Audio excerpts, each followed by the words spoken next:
शन्नो मित्रः शं वरुणः शन्नो भवत्वर्यमा शन्न इन्द्रो बृहस्पतिः शन्नो विष्णुरुक्रमः नमो ब्रह्मणे नमस्ते वायो त्वमेव प्रत्यक्षं ब्रह्मासि त्वमेव प्रत्यक्षं ब्रह्म वदिष्यामि ऋतं वदिष्यामि तन्मामवतु तद्वक्तारमवतु अवतु माम् अवतु वक्तारम्।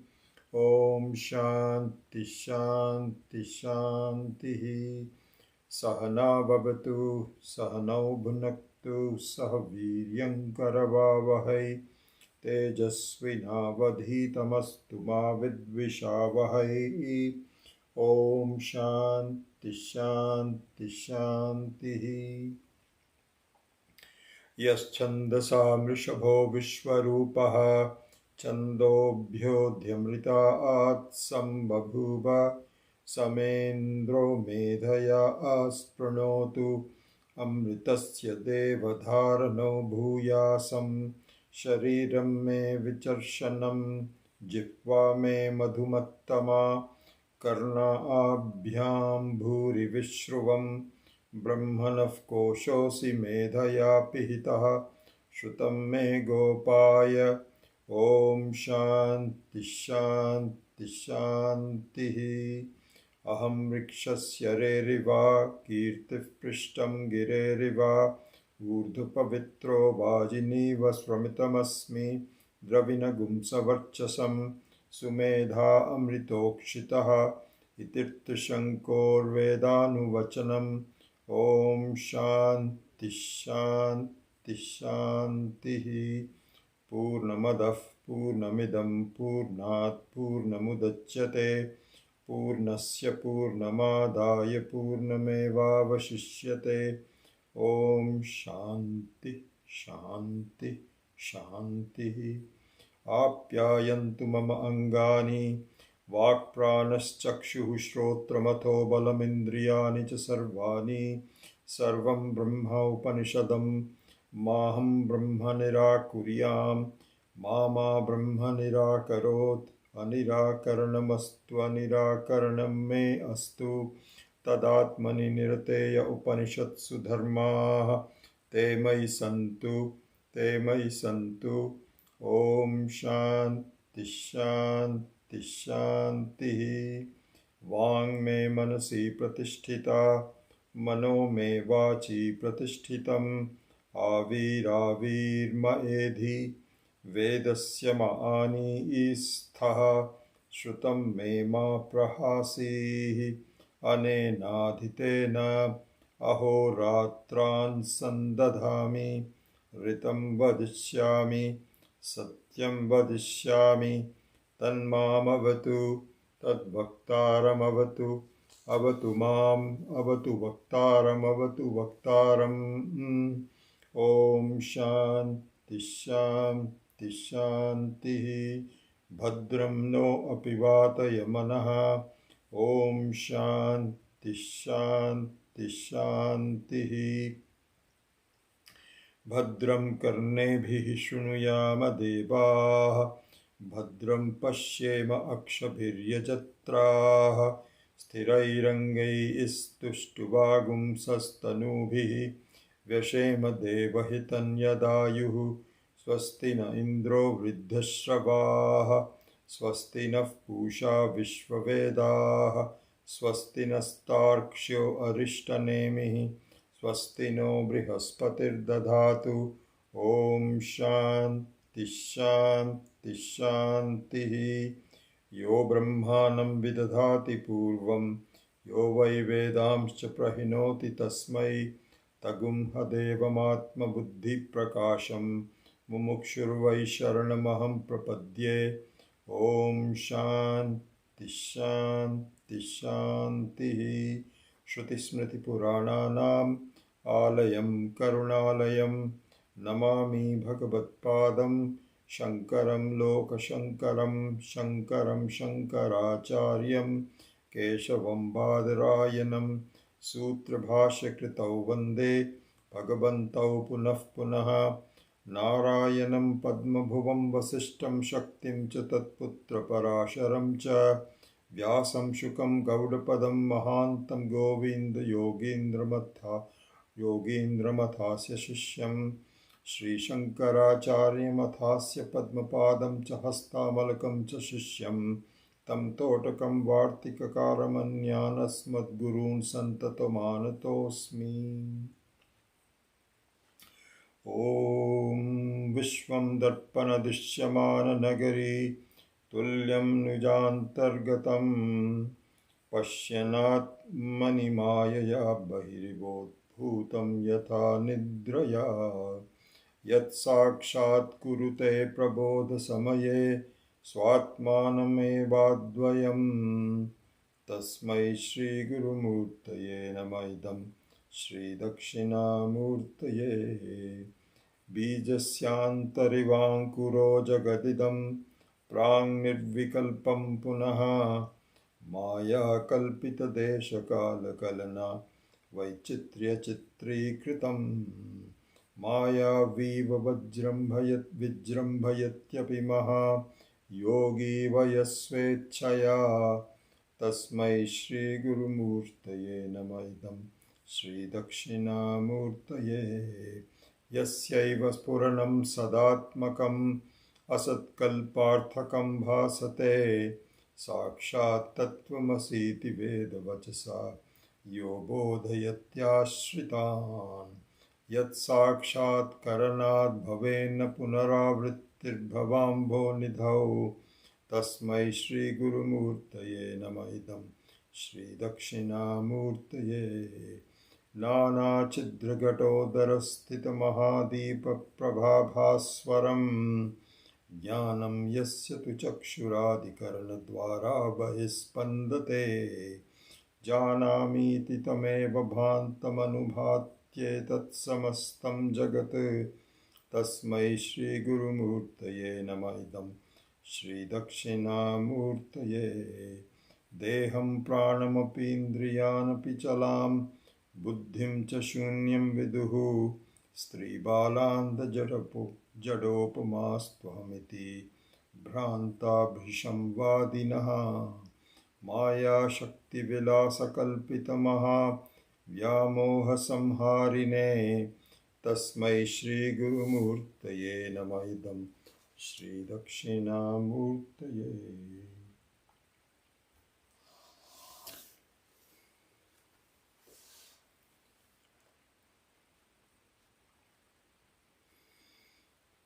अथातो ब्रह्म जिज्ञासा जन्माद्यस्य यतः शास्त्रयोनित्वात् तत्तु समन्वयात् Okay, so we are now in the fourth sutra of the first adhyaya, first chapter of Brahma Sutra. Move this a little bit here.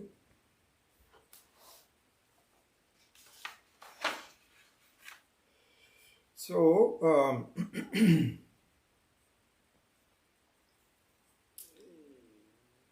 this sutra number 4, Tattu Samanvayat, has the first 4 sutras have one adhikarana each, one topic each, and later on one topic has multiple sutras, but the Chatushrut sutras, the first four sutras, are very significant because each one of them unfolds a major topic. So this topic, which is called Adhikarana, is called Samanvaya Adhikarana. Tattu Samanvayat, the word itself gives you a hint for that. So it means Samanvaya. So what is Samanvaya? This we will see. So one other thing, This sutra is so key that the entire first chapter of the Brahma Sutra, so as you know, Brahma Sutra is divided into 4 chapters called Adhyayas. And the first the first Adhyaya has 134 sutras. And this sutra, Tattu Samanvayat, is the key sutra for the entire chapter. This is how significant it is. It gives you a sort of a hint of, a summary of what the contents of the entire chapter are going to be. So in fact, not only is this called Samanvaya Adhikarana, the first chapter is called Samanvaya Adhyaya. Adhyaya means a chapter. So the whole chapter is called Samanvaya. So all the 4 sutras are extremely important. So what we have seen is in the third sutra, Shastra Yonitvat, what we saw was that the main theme of the entire Shastra is Brahman. Brahman is the central theme of the entire Vedas. This is the essence of it. So here the question is, how do you know this? How do you know this? Because there are so many different ways of looking at it. How do you know that Brahman is the main topic? Like, for example, Swami Paramarthananda had pointed out that if you look at Bhagavad Gita as an example, the Bhagavad Gita is a compendium of lot of wonderful concepts and thoughts. And people extract different ideas from it. So how do we know that that any one thing is the central theme of Bhagavad Gita?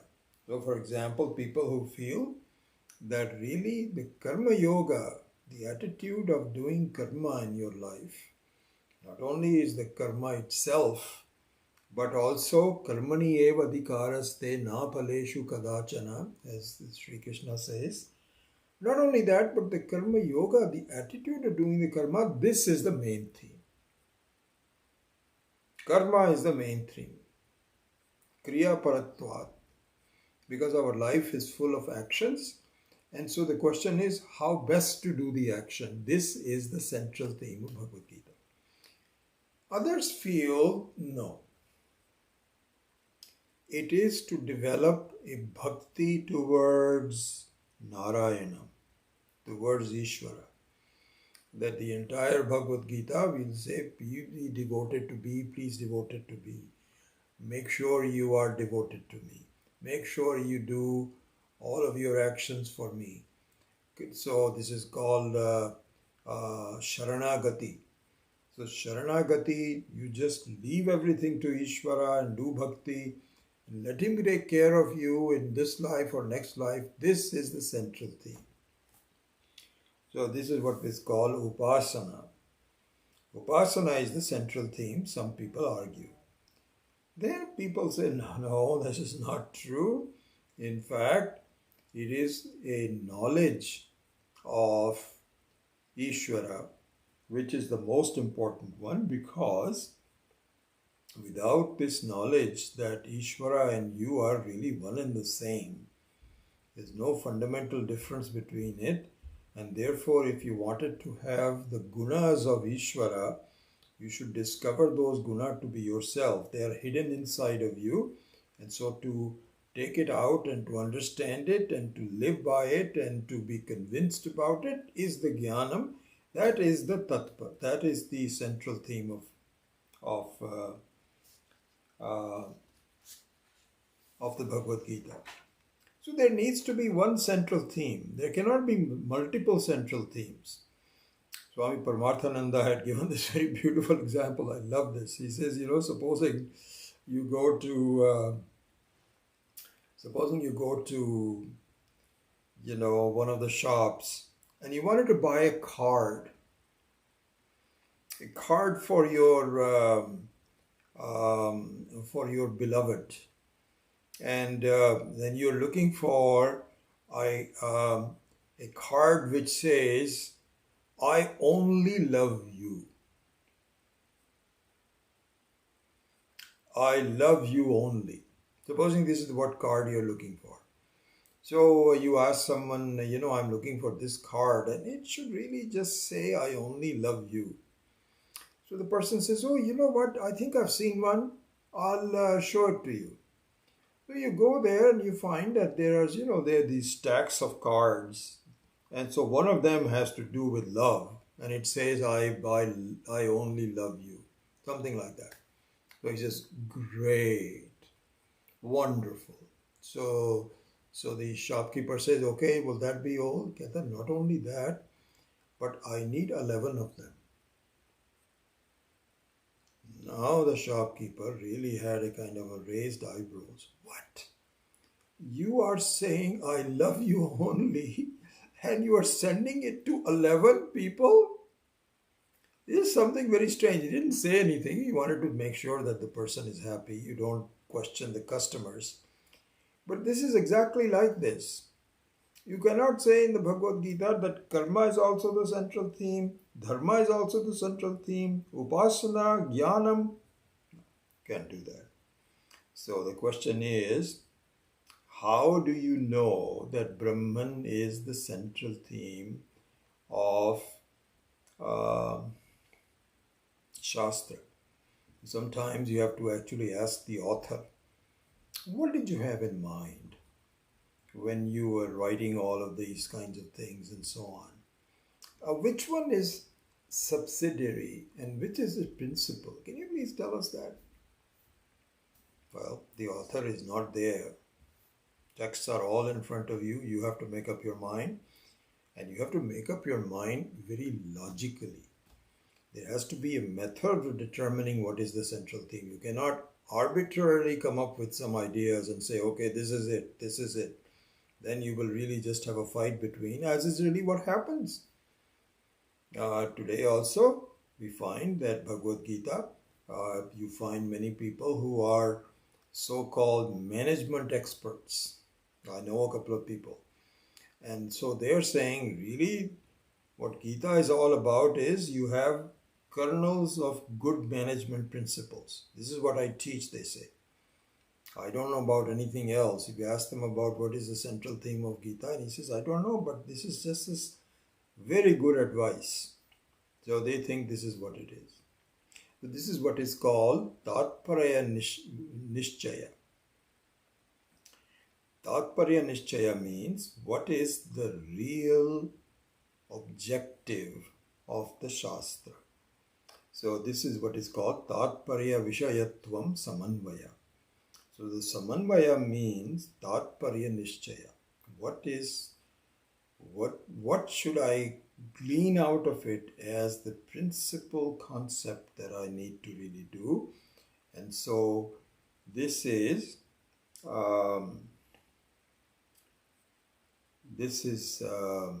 the central theme of Shastra.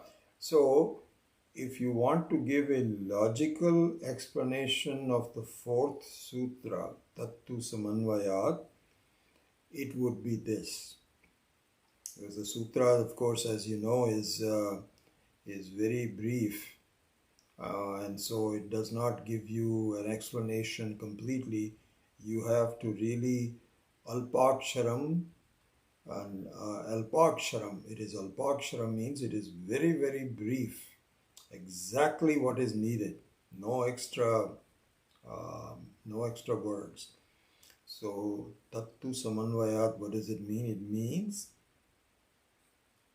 Brahma Shastra Vishaya Samanvayat Dharmavat. This is the Anumana Vakya. So if we wanted to have an Anumana Vakya, complete Vakya, it would be Brahma Shastra Vishaya Samanvayat Dharmavat.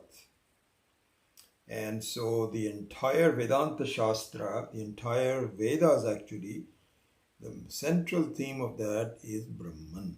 This is the meaning of the fourth sutra and the entire first chapter. So this is why it is called Brahma Sutra. And so now let us do the word analysis of this. So this will be now expanded. This was just a brief introduction. And so now we should say look at each of the words. First word is tat. So tat is a pronoun. And this pronoun means the one that has been already discussed, already meant before. Athato Brahma Jigyasa. So, for example, you can, the pronoun means what? Pronoun means that something that has already been revealed and we are now further talking about that person. So you can say, my friend John came to visit me yesterday. Okay? And let me tell you something more about John. John was sitting in this chair. And then John got up to make a phone call. And then we gave John's, you keep on saying John, John, John. You don't need to do that. If you're really talking about John, you just say, John came here yesterday. And it was wonderful. He was sitting right there where you are sitting. And then as we were just starting to talk, he got up. So he. You don't have to say John, John, John. So exactly, Tat tu Samanvaya means Brahma tu Samanvaya. Because Tat is a pronoun which refers to what's already been talked about. And so Brahma alone is the one, because Vicharya, this needs to be Jigyasa. You need to have an understanding of what you're looking for. And then the Jagat Karanam is the second sutra, and third Karanam was Sarvagya Sarvashaktiman through the third sutra, Shastra Yonitvad. Second sutra was Jagat Karanam. And not only so, that is Jagat Karanam means that this is, you can say, is it is the material cause of the world. And through the third sutra, you can say this is the Nimitta Karanam of the world. Abhinna Upadana Nimitta Karanam Brahma. This was the first 3 months. And so that is the Vishaya.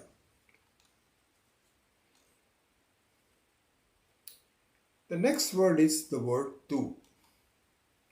This is a very significant word, and we will have a lot to say about that, and we will discuss it a bit later. And so after we are done with Samanvayat and Tat, later on we will do the tu.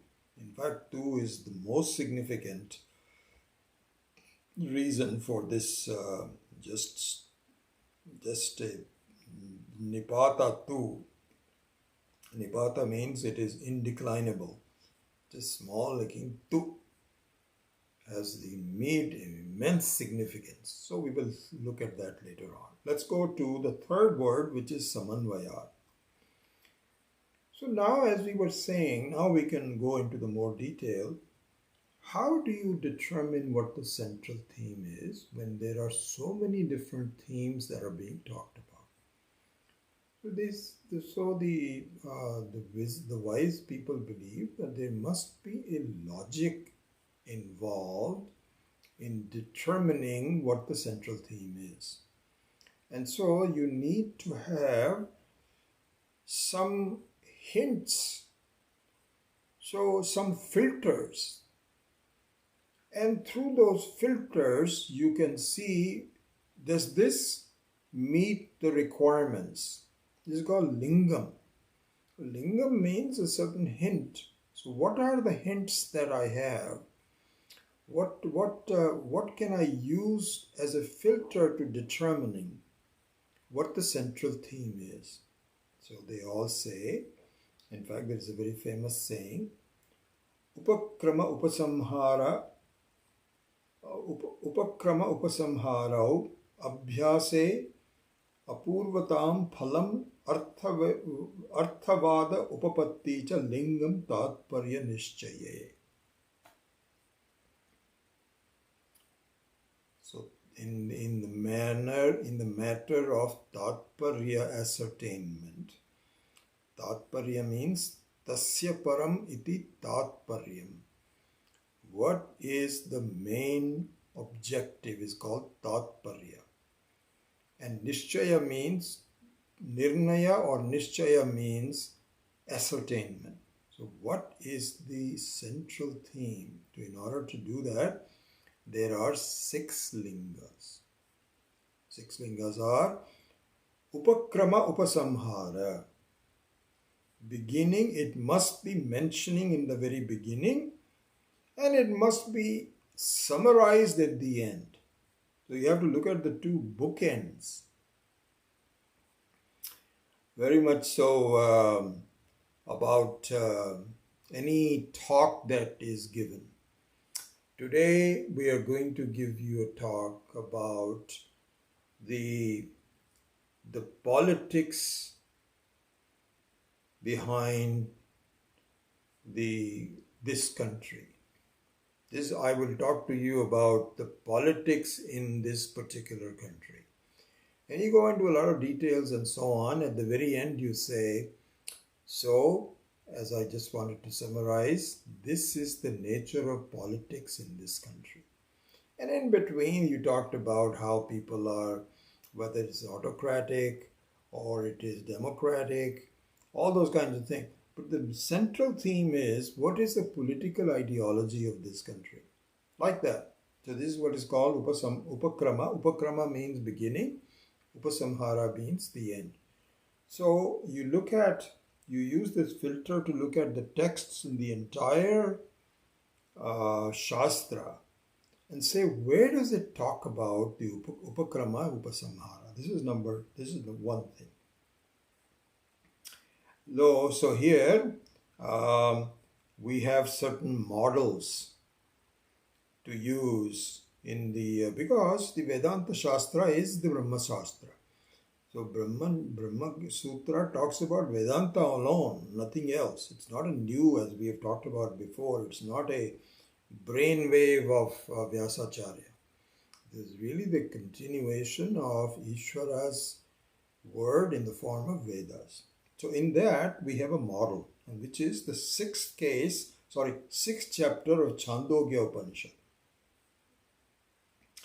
And so he says in this one, Sadeva Samya idagum agre asit, that in the very beginning there was only the Brahman.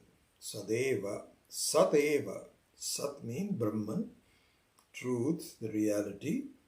And hey Saumya, hey dear one, it alone was before the so-called creation. Then in the end he says, Eshaha anima et atmyam idam sarvam tat satyam tat atma tattvamasi shvetaketo iti. So he says that after all the prapancha is removed and you essentially look at the very essence of what is the satyam, which is given to you in deep sleep. In the deep sleep, really all the prapanchas are gone and only the content remains. All the personality is gone, just the person remains. That is in fact the Sadeva Satyam, which is you. So this is the Upakrama Upasamhara. The second one is Abhyasa. Abhyasa means that the theme must be repeated. We must be reminded of it from time to time. Again, going back to the 6th chapter of the Chandogya. So here, Shvetaketu is reminded Etat Atmyamidam Sarvam Tattvamasi Shvetaketo 9 times. 9 times. Tattvamasi is given 9 times.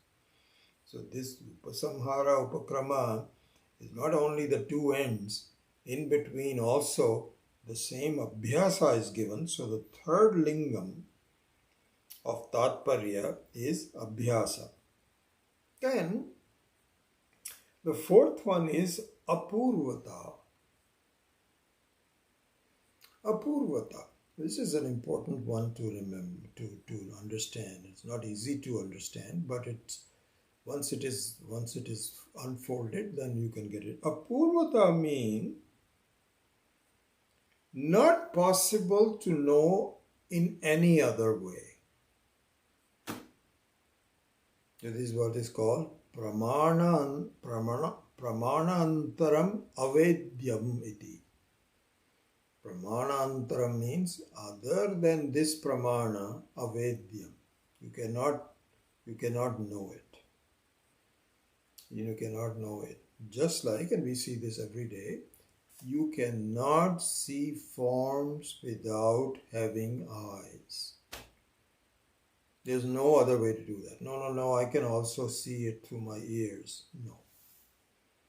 You just need, before you can ascertain the form of something, you cannot say, okay, close your eyes. Now, is this a circle in front of you or is this a square in front of you?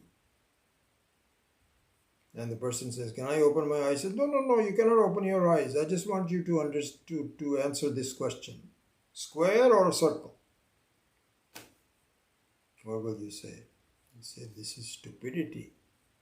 I need my eyes. I cannot, perhaps it's a solid thing. You can maybe feel it. That's a possibility.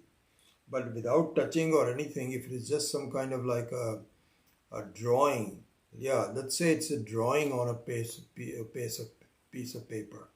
Even if you touch it, you cannot tell. You need eyes. So similarly, Brahman is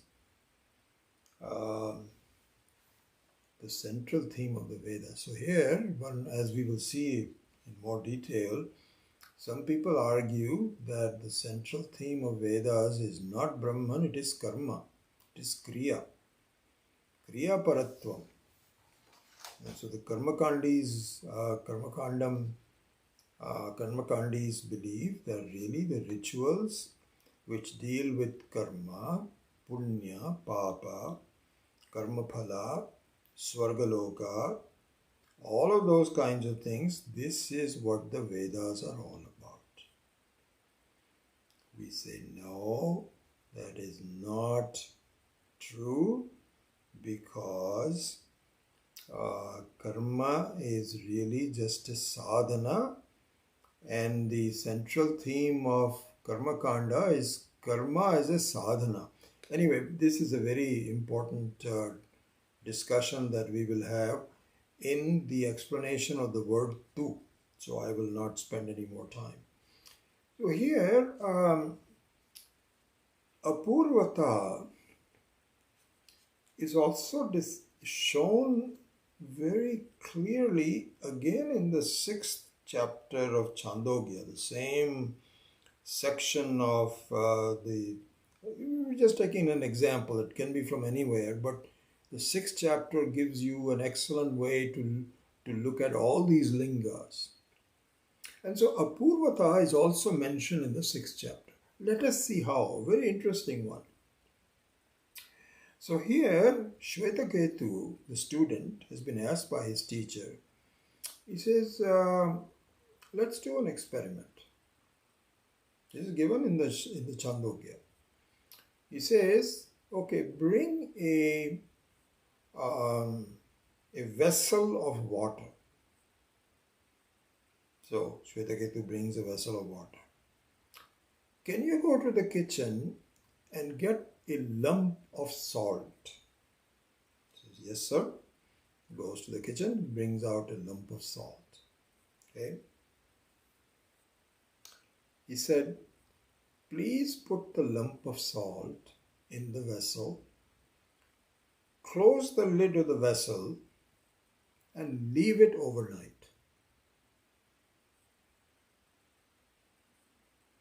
So he says, okay, sir, we'll do that. Next morning, he says, please take the water from the vessel and taste it from various aspects of it. At the bottom, at the top, the left side of it, right side of it, doesn't matter. The entire vessel full of water, please taste it. Does it say taste salty? He said, yes, sir. It tastes salty. Do you see the salt in it? He says, no, sir, I don't see the salt in anywhere. So he says, you see how you don't taste it. You don't see it. So the Pratyaksha Pramana is unable to tell you the presence of the salt. And yet it is there without, not all the Pratyaksha Pramana, because one of the Pratyaksha is the taste. Only that one shows you the presence of it. So Apurvata means that similarly, our body is pervaded by something extra that makes it sentient. But you cannot see it. You cannot see it with your eyes, and you cannot, just like these, you cannot see the dissolved salt. Therefore, also here also, you cannot see it. But it is there. It is there because, as we will show you in the teaching, it is there. Something is there which does not get destroyed at all, no matter what the changes in life are. But the basic of it, the basis of it does not change. And this fact is not known by anything else except in the Vedanta. This is called Apurvata.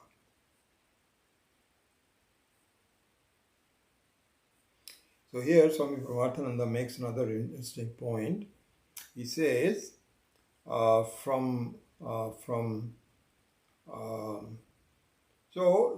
just to summarize it, Pramanantaram avedyam agamyam. So Apurvata asti Brahmana. So Apurvata means not possible in any other way, not previously known. Because in our life, we always draw our conclusions from our experiences. Okay, then once I really started becoming interested in this subject matter, then my mind became very focused. Then I went to college. Like that, you make conclusions about your experiences and what was helpful, what was not helpful, etc. and so on. But it's all about Pratyaksha Pramana. Never have you even thought about what is the Atma which is common to all of them. We don't. And so someone has to come in and say, wait. Do you know what's going on in here? This is the Apurvata. So this is an important thing to see. This is called Apurvata.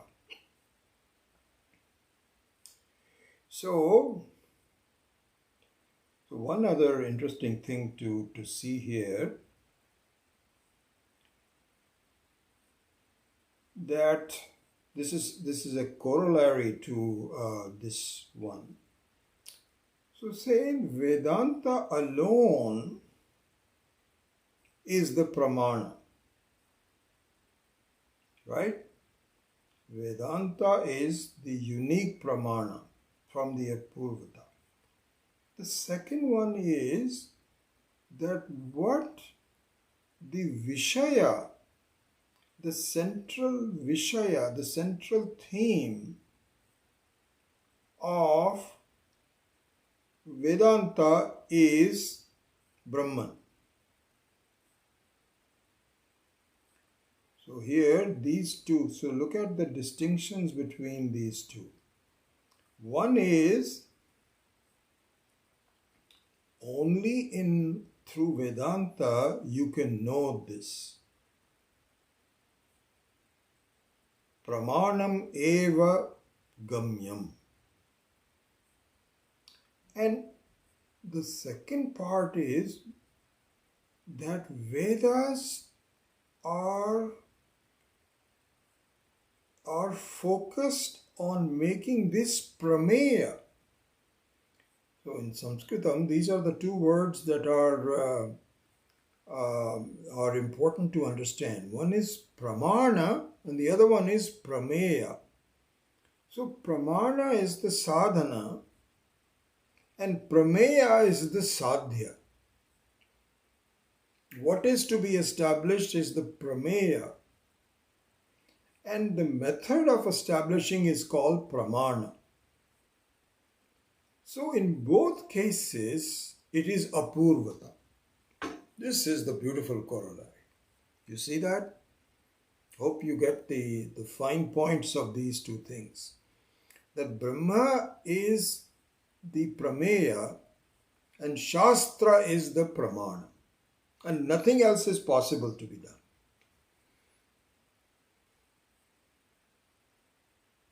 And this is what makes Vedanta so unique.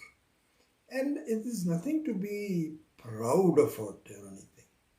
Our acharyas have said that really speaking, we would be wonderful to have this knowledge, this method of revealing and so on, visible elsewhere in the world.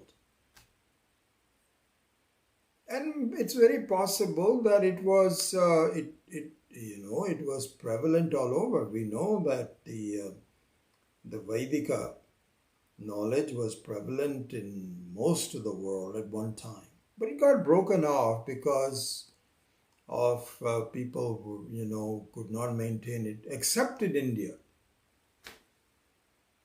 Has never been so. This is the parampara, Guru Shishya parampara. As that sangati has never been broken. It's continuous. And a lot of that is because it was not based on textbooks.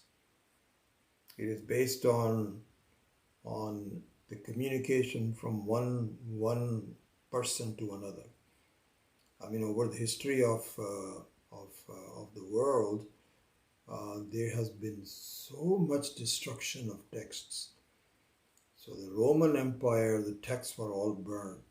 In the Greek civilization, texts were all burnt.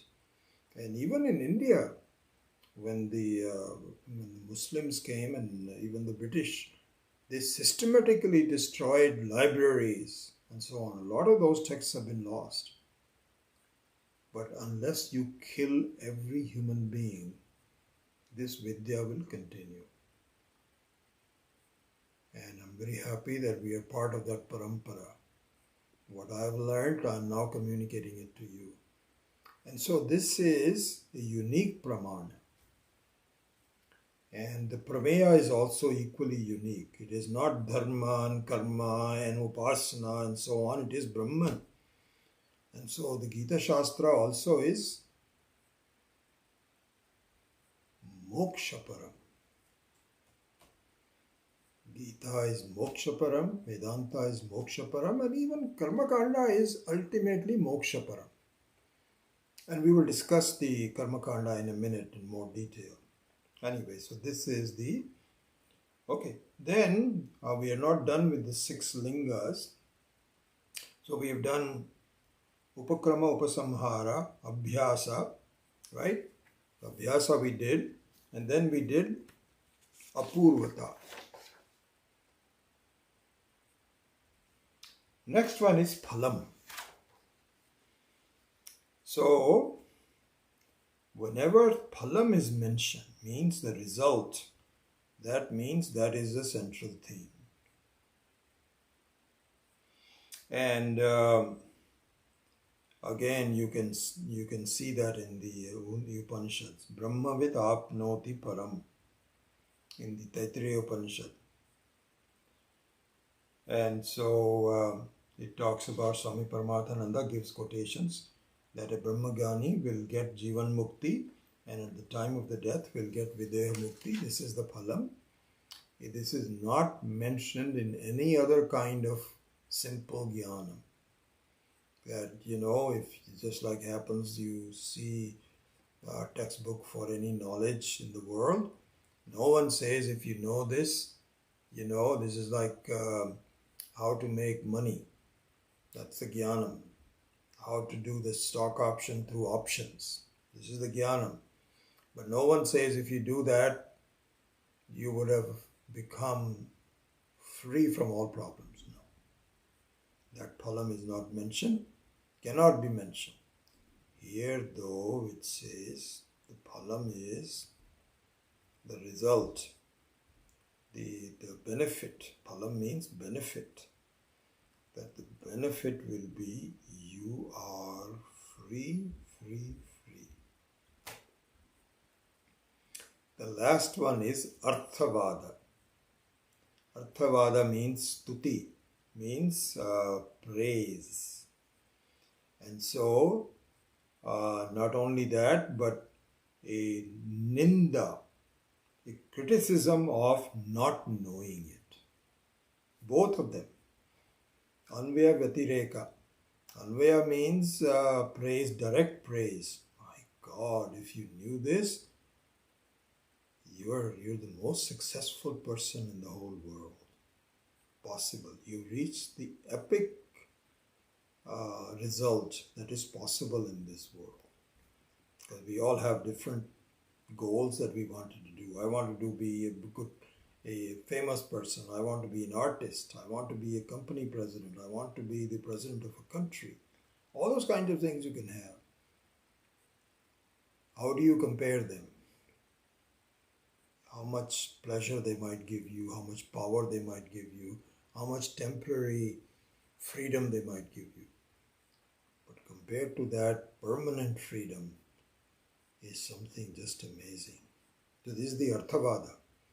And the Ninda, criticism, is equally applicable. So he says, Mrityor mrityum apnoti nana iva pashyati. He says that one who does the dual, who has a view of the duality, nana eva iti pashyati, mrityor mrityum gacchati. From one death you go to another death. Don't do that. Once you are born as a human being, find out what the goal of the birth as a human being is and achieve that central goal. Okay, then the last one is upapatti. Remember that? So the shloka was Upakrama upasamharao abhyase apurvata phalam arthavada upapattischa lingam tatparya nirnaye. This is the shloka. So the last one is upapatti. Upapatti means logic. So logic means that the Upanishad wants to show it is not dogmatic with blind belief. And it gives you the logic for it. It says, please see that Karanam alone is Satyam and Karyam, the result, is Asatyam.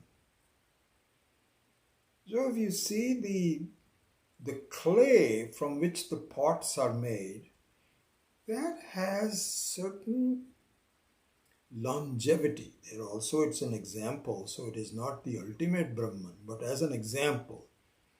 So the clay can never die. A pot can be broken and can die. So the pot is the karyam and the clay is the karanam. And so you have so many Vedantic passages that show this. Vacharambanam namadeyam mritika ityeva satyam. And he says that really speaking, the mritika means the clay. It is in fact the alone is the satyam in that example. But other things are namamatram. It is only from the standpoint of nama. In Hindi we say naam ke vaste. In naam ke vaste means that it is, and you can even say from functionality standpoint that a cup can form has a form in which temporarily it is good for drinking something. But does it have some truth about it? No. All you have to do is to just drop it. Gone. But the clay you cannot, it has continuity. Satyam. So this is the Upapatti.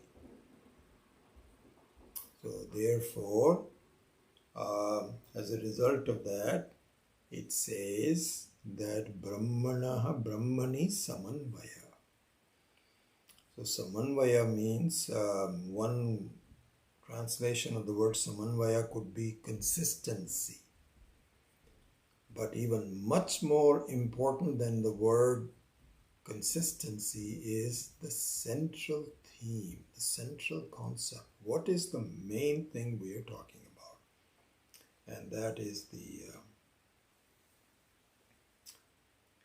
the meaning of the word Samanvayat. Now let us go to the word tu. So we did tat, Samanvayat. In the middle there is a word tu.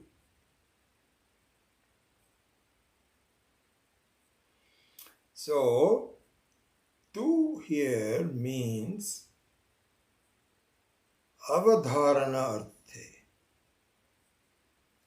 Avadharana arthe means it is the emphasis. The emphasis at the exclusion of everything else. So, for example, in this, I recorded a talk, by the way, last night on Vasudeva Kutumbakam. So, Srimati Kamala Shankar had requested me to record a talk to be given to the patrons of the Livermore Temple. So I actually recorded a video last night, and I'll be uploading the audio also. If you are interested, if you have the time, you can look at it. It's called Vasudeva Kutumbakam on the same channel. So in talking about that, I had given this particular example. Eva. So what I said was Vasudha Eva Kutumbakam. The family of everything in this earth alone. The earth alone is a family. No other family is as important as the entire earth. That is the real family. Vasudha Eva. So here also the word tu means Eva. Means it is an emphasis. It's called avadharana. And to the extent, avadharana also has different meanings. So one is a less powerful meaning. So you can say, you can come and tell someone, I wanted to visit you. I've come to visit you. Okay? So I came to see you. When you say I came to see you, often it could mean you and your family. That's what it means. Could mean. Could be a single person, but supposing the person has some new baby. And you can say, I wanted to come and see you. Means that you and your whole family. But here, the word tu is even stronger than that. How? It is what is called vyavritti artham. So, the negation of others is called vyavritti.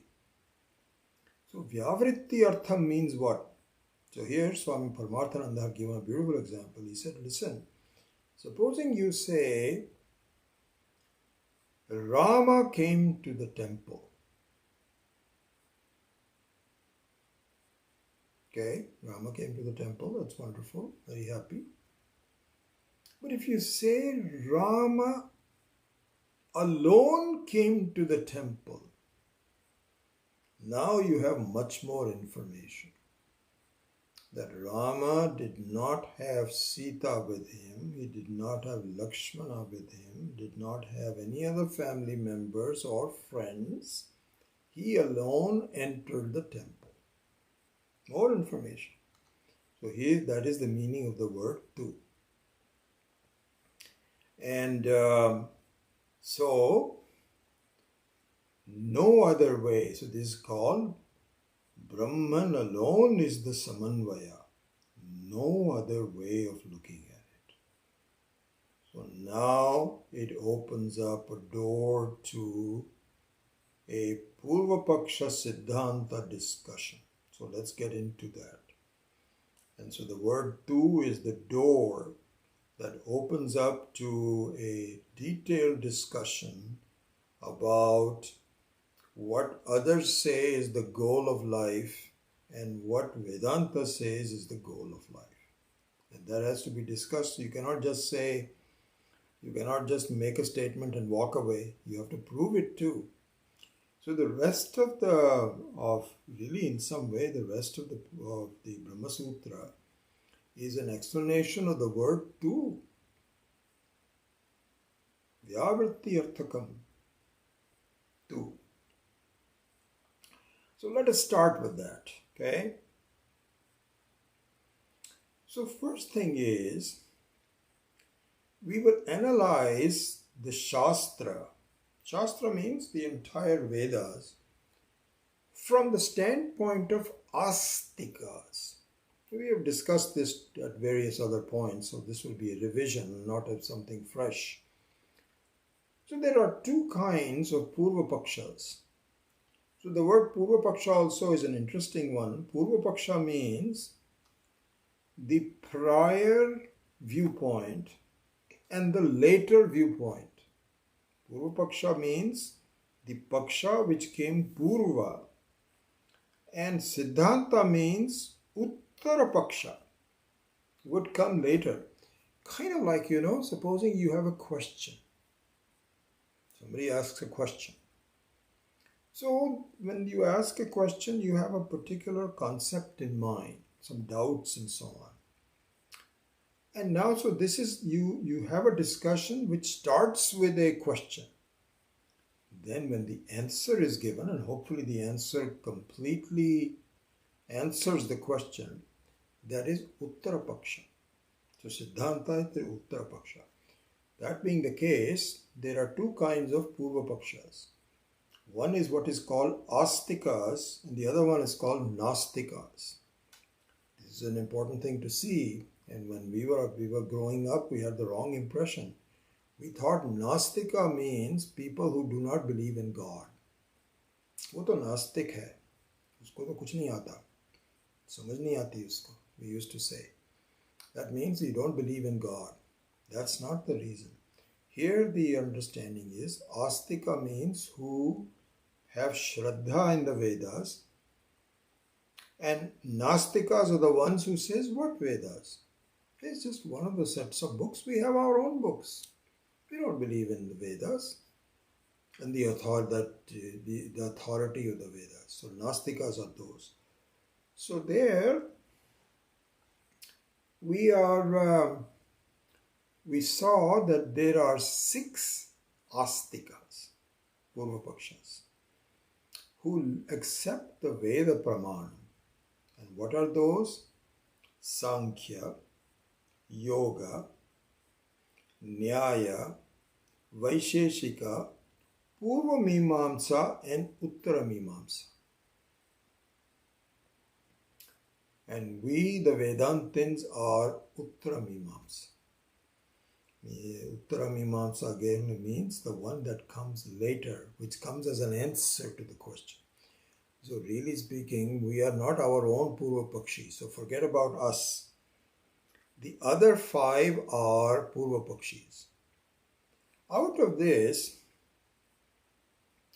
in the discussion in the Brahma Sutra, Vyasacharya reduces these 5 Purva Pakshis into 3 sections.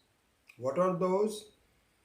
One is Sankhya and Yoga are very similar to each other. They have some minor differences between them. And so Sankhya, which was started by Kapila Muni, and Yoga started by Patanjali Muni, are very closely related. And in fact, one good way to look at it is Sankhya is the theoretical aspect of this philosophy, and Yoga is the practice of.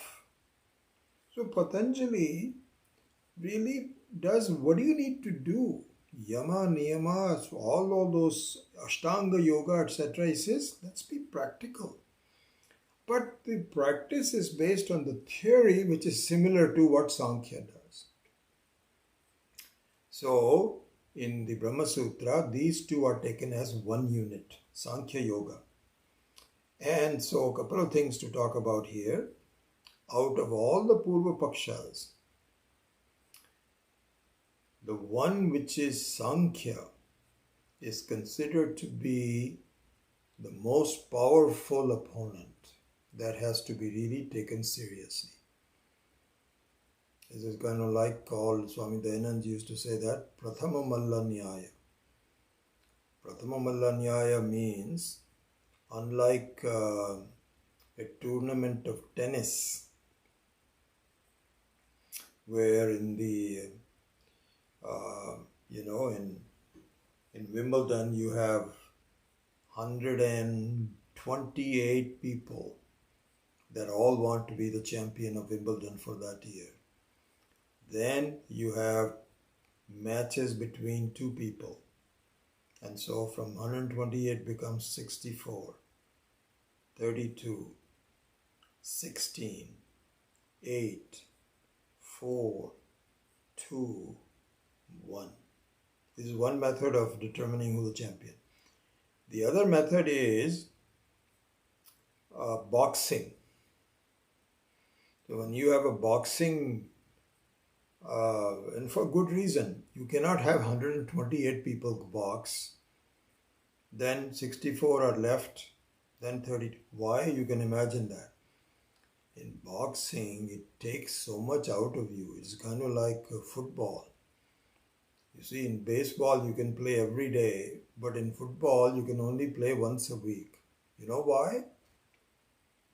It takes so much out of you. You get so injured and so tired. You take 6 days to recover from it, and somehow you go back again to the same one. So in the case of boxing, you cannot have a tournament. What you do is, you challenge someone. Say, I want to challenge the most powerful person in the heavyweight section who I want to fight. And I will decide who's the most, just there people all talk about it and this, that, or the other. Then there is a last, it's a final match between the challenger and the champion. Like Muhammad Ali, when he became the champion, he used to say, "You may be the greatest, but I am the latest." So this is what is called Prathamamalanya. So here, um, Vedanta takes Sankhya as a Prathamamalla. Prathamamalla means the most powerful opponent. And if I defeat you, the other ones are not that important.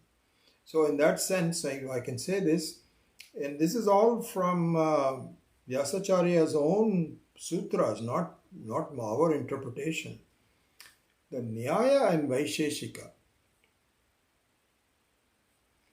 they are very akin to the modern science of atomic theory, of particles. Basically, that's what it is. The language is slightly different, the number of atoms are different, but it is basically what it is. That is not taken to be a Prathama Malla, not taken to be that important. He says, we can discuss it very easily. We can dismiss it very easily. So there are three opponents. One is Sankhya Yoga, where we'll devote a lot of time on. In fact, the entire first chapter of 134 verses is devoted to denying the truth about Sankhya and Yoga. And then the Nyaya and Vaisheshika, he dismisses it. I think I have a sentence here that I had borrowed from Swami Paramarthananda somewhere, which says, not that important. Anybody can defeat that. The third one is Karma Kanda. So we'll have more to say about that. So let's in fact get into that. So in summary, the word tu is to address all these five Purva Paksha in groupings of three. One is Sankhya and Yoga.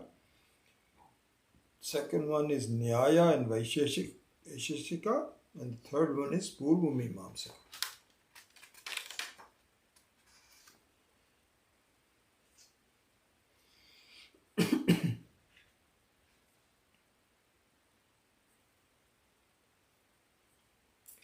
Okay, so we end with an introduction to Purva Mimamsa. So the word Mimamsa means analysis. So you're looking at the Vedas, and because the original authors are not there to give you a direct idea of what it is, you have to infer the significance of what the Vedas are saying from the texts. Many of them have also been lost and so on, but I think we have enough to really go by. And so we have to look at what is the significance of these texts. So here, Purva Mimamsa, the proponent of Purva Mimamsa is a rishi called Jaimini. And the history says that it is in fact Jaimini was a Shishya of Vyasacharya. Not known for sure, but there are some indications. And he wrote a bhashya on the Purva Mimamsa. He wrote the sutras, not bhashya. He wrote the sutras of Purva Mimamsa, just like Vyasacharya wrote the sutra on Uttara Mimamsa, Vedanta. Jaimini wrote the sutras for Purva Mimamsa. And just like Shankaracharya wrote a bhashya on the sutras, there was a person called Shabara Swami. He wrote a bhashya on the Uttara Mimamsa called Shabara Bhashya. And in the Shabara Bhashya, it clearly says that Purva Mimamsa is meant for Chitta Shuddhi, for the purification of one's mind. It is not an ultimate moksha shastra, but it leads to moksha shastra. It says that in the Shabara Bhashya. It is available. So in that sense, both Jaimini and Shabara Muni are not Purva Pakshas. Why are they not Purva Paksha? Because they also agree that it is sadhana para, not to sadhya para. It is not the ultimate vision, but it gets you there. And this is what we also say. We also accept the karmakanda. We don't say karmakanda is to be negated. No. We say that karma and bhakti are necessary for you to be qualified in order for you to see the subtlety of the Atma. So in that sense, we are not really Purva Pakshis or anything like that. However, some interesting thing came about. And I didn't also know this until when I read Swami Paramarthananda's explanation of this, because this was not discussed by Swami Dayananda.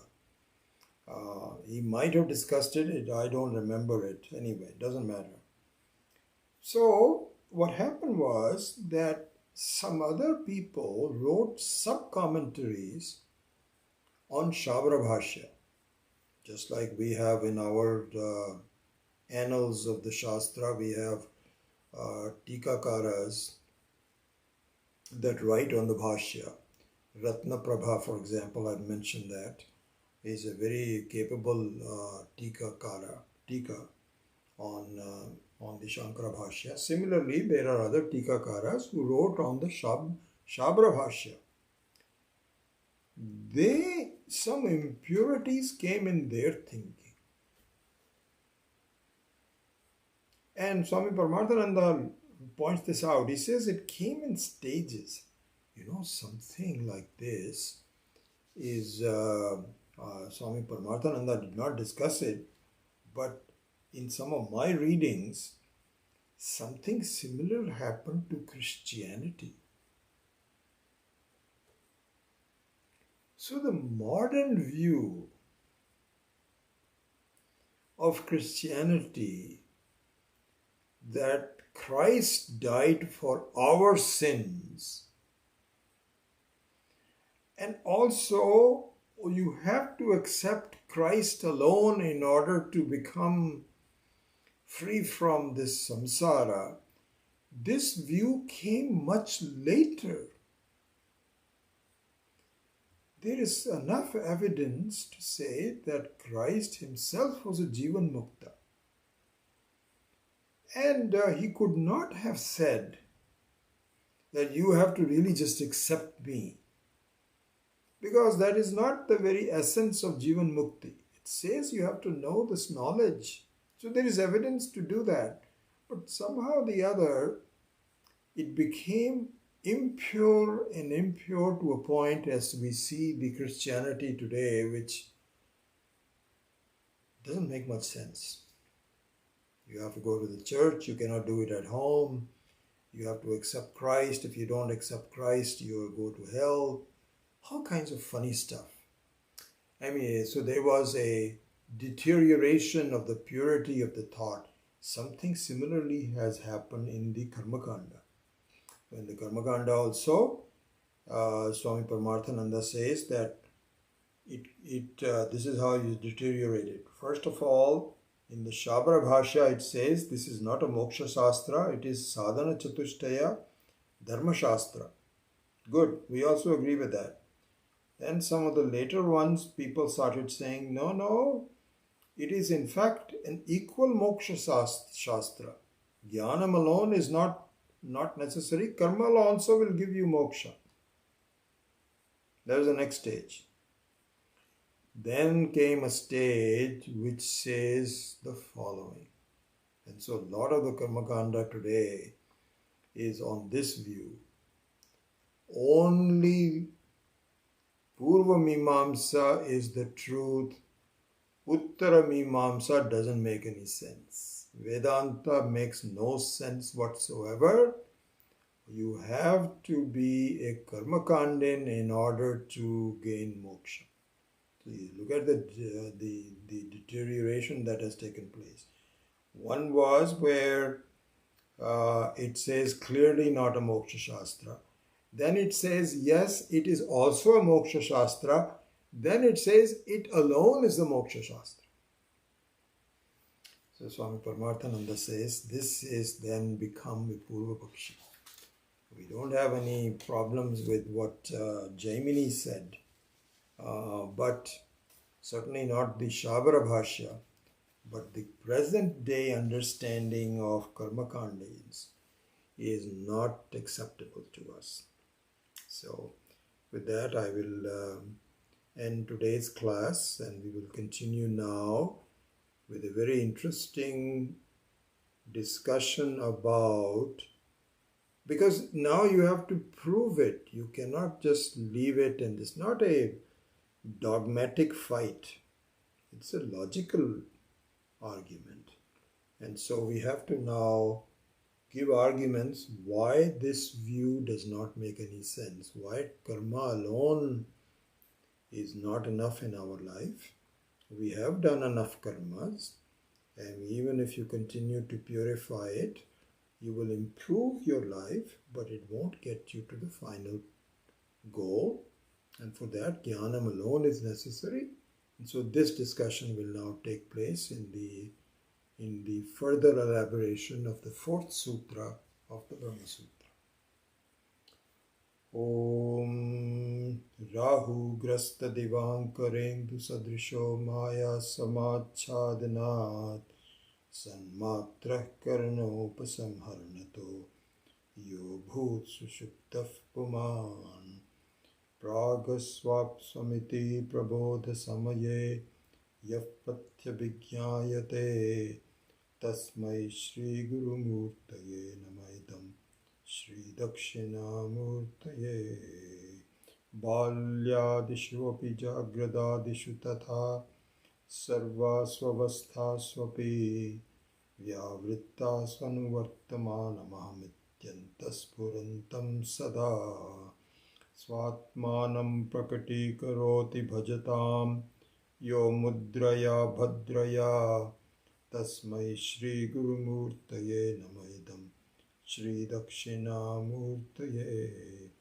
Vishwam Pashyati Karyakarnataya Swaswami Sambandhataha Shishyacharya Tathaiva Pitra Putradhyatmana Bhedataha Swapne Jagrati Vaya Esha Purusho Maya Paribhramitaha Tasmai Shri Guru Murtaye Namaidam Shri Dakshinamurtaye Bhurambhamsya Nalo Nilo Ambar Maharnartho Himamshuh Puman Ityabhati Characharatmakamidam Yasyaiva Murtyashtakam Nanyat Kinchana Vidyate Vimrishatam Yasmat Parasmat Vibhoho Tasmai Shri Guru Murtaye Namaidam Shri Dakshinamurtaye Sarvatmatvamiti Sputikritamidam Yasmadamushminstave Tenasya Shravanat Tadattamananat Dhyanat Sankirtanat Sarvatmatvamahavibhuti Sahitam Syadishwaratvam Swataha Siddhyetat Punarashtadha Parinatam Chaishwaryam Avyahatam Ashubhani Nirachashthe Tanoti Shubhasantatim Smritimatrena yat pumsam brahma tanmangalam param ati kalyana rupatvat nitya kalyana samshrayat smartranam varadatvat cha brahma tanmangalam viduhu omkaraschata shabdascha dvavetau brahmanah pura kantham bhitva viniryatau tasmat mangilikau vubhau ओमथ ओमथ ओमथ असतो मा सद्गमय तमसो मा ज्योतिर्गमय मृत्योर्मा अमृतं गमय ॐ पूर्णमदः पूर्णमिदं पूर्णात् पूर्णमुदच्यते पूर्णस्य पूर्णमादाय पूर्णमेवावशिष्यते ॐ शान्ति शान्ति शान्तिः हरिः ॐ श्री गुरुभ्यो नमः हरिः ॐ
Nice to see you all. Very good to have you in this class. Good wishes to all of you.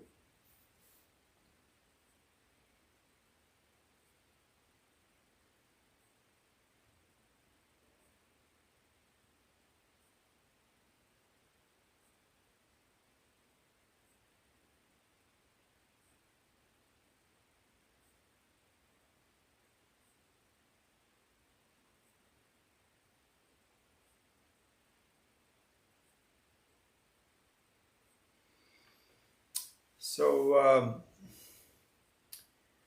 obviously we are coming to the end of what we had originally signed up for, which, if you recall, was the first four sutras, what is called the Chatussutri, and most important four sutras, and to establish a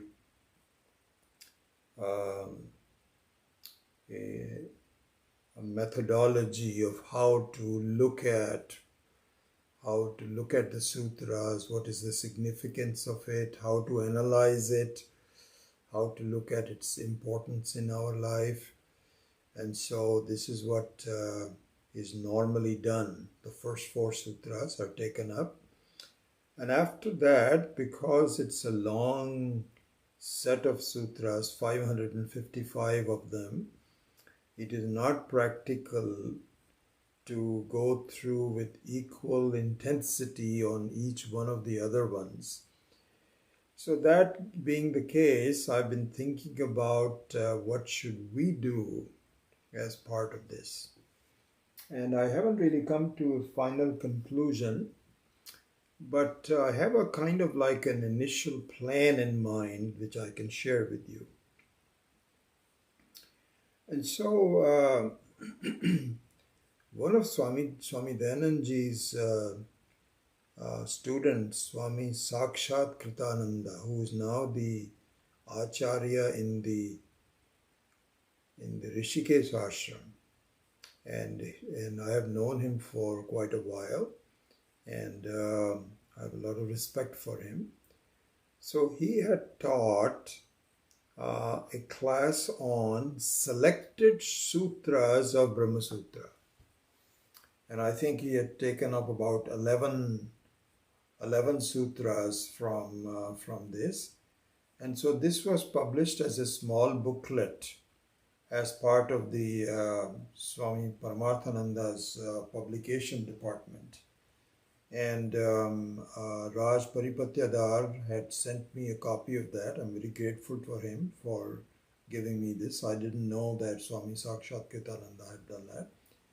So I have briefly gone into it, and it's given me some idea that perhaps that's what we could do, is to do some selected sutras of the rest of the Brahma Sutra, and not all of them. And I think he has taken, if not mistaken, about 16 of them so far.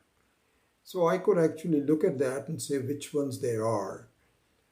I did look at it, and I felt that some of them may not be much interest to this body of students. That's my feeling. Because all the audiences differ, you know. I don't know exactly which audience he was talking to. It perhaps was talking to some sannyasis, I don't know. Anyway, the idea came that perhaps what I should do is to select some sutras that I feel are relevant to this body of students and just go through that perhaps in another 6 months or so. So that's my current thinking. I am going to even talk to Swami Viditapanandaji to see what his advice is. And if this happens, then I would select some sutras from the rest of them and then talk about it. But anyway, that is just an idea in my mind. It is not yet fully resolved. And in the meantime, then we will finish these 4 sutras, and then we will decide what the next steps might be. Okay? I don't see any questions from you. So with that, I take your leave, and hopefully I will see you next week. Om.